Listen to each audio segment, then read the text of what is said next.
We've got to get out of here quickly. We're in grave danger. These machines have neither heart nor mind. No mercy can be expected from them.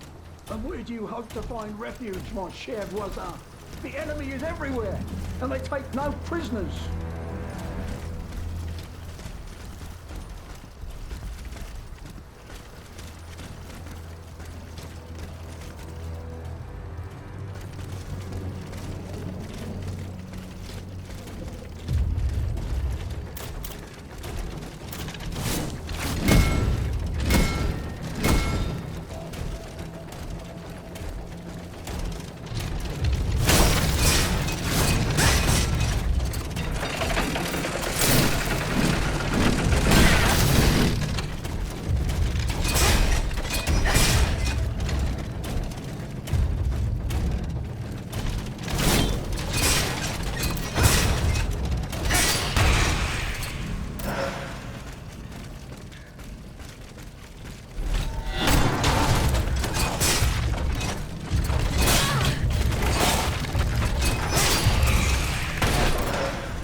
Dieu soit loué.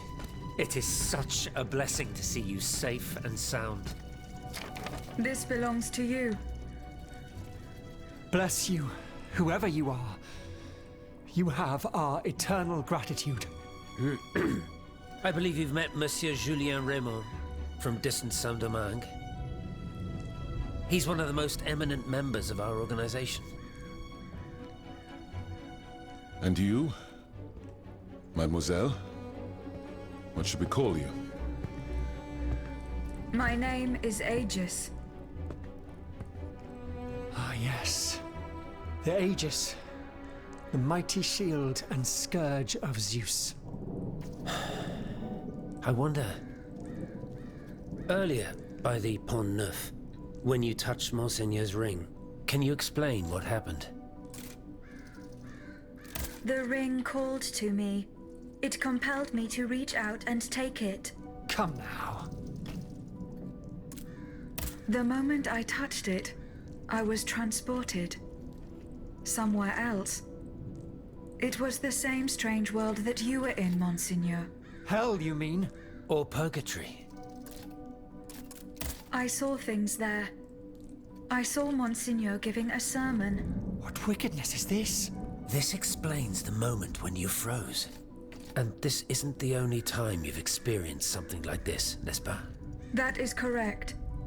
It also happened with two objects I found in Place Dauphine. And what happened there?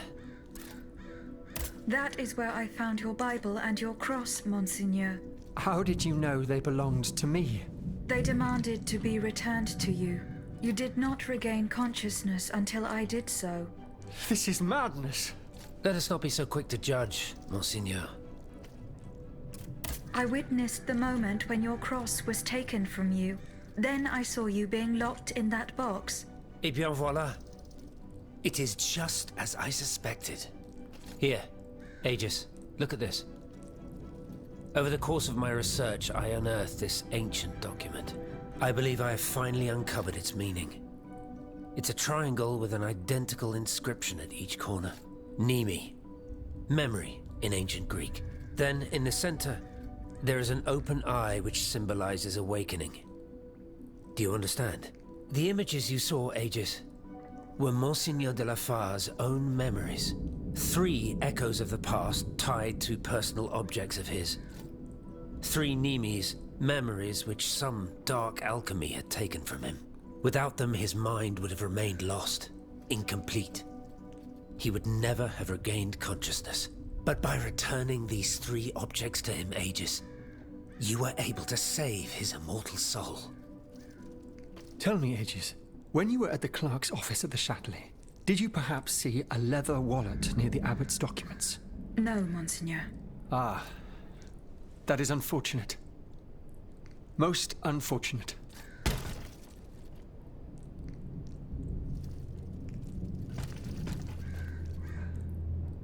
Mon père. Plus tard, s'il vous plaît. I need a moment alone. I must read over my notes in light of what we have just discovered.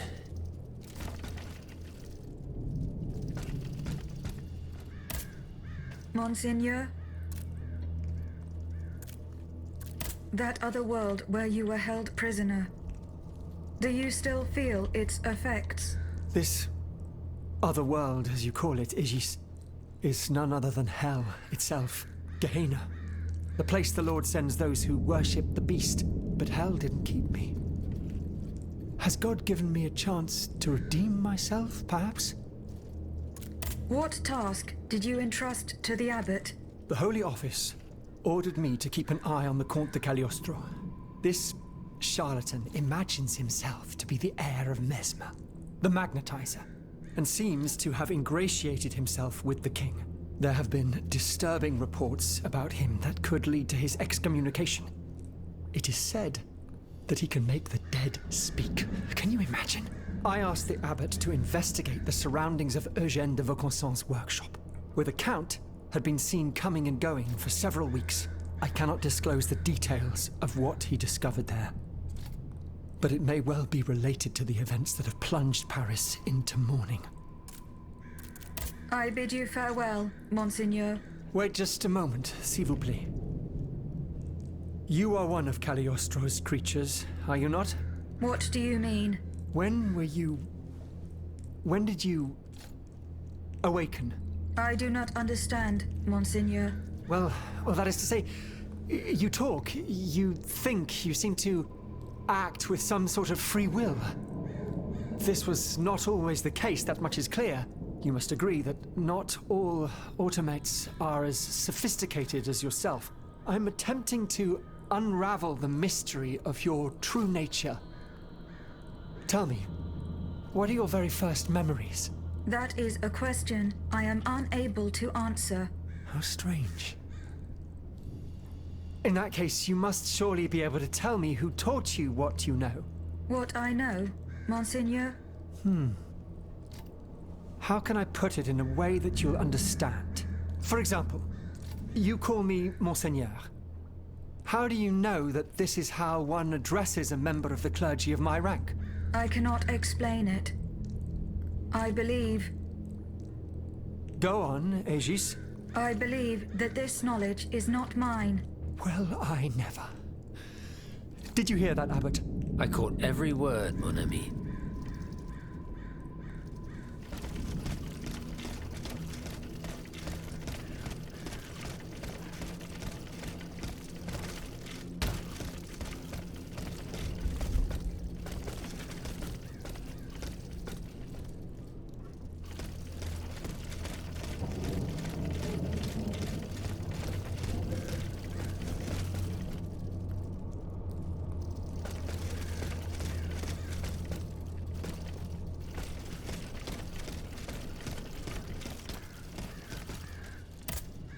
Monsieur Raymond,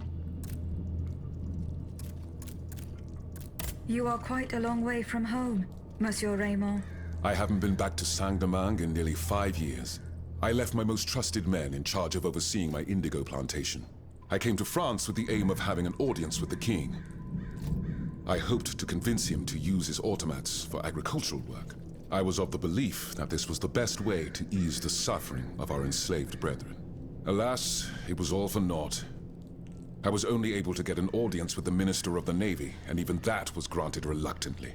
Later, when the king convened the Estates General, my hopes were renewed. I saw it as an opportunity to make our voices heard. And then, mon Dieu, what a disaster, Aegis. What a complete disaster. What is the aim of this organization? We publish articles and exert our influence on those who are in a position to improve the lot of our unfortunate brethren. Our numbers grow by the day, and we have many illustrious members, such as the Comte de Mirabeau and the Marquis de Lafayette. But it was Monsieur Brissot and the Abbot that founded the group. Good old Brissot. Shouldn't he be here by now? Yes, mon père. He should have arrived hours ago. Alas, there's been no sign of him. I hope to God that no misfortune has befallen him. What fate does the kingdom reserve for those with black skin? According to tradition, any enslaved person who sets foot on French soil is freed. This rule is most problematic in the eyes of planters in the colonies, who would seek to maintain their precious labor force. This is why, for the past 12 years, no black people have been allowed to disembark in any of the kingdom's ports. Those who accompany their masters on the journey are imprisoned in the Admiralty's jails the moment they leave the ship.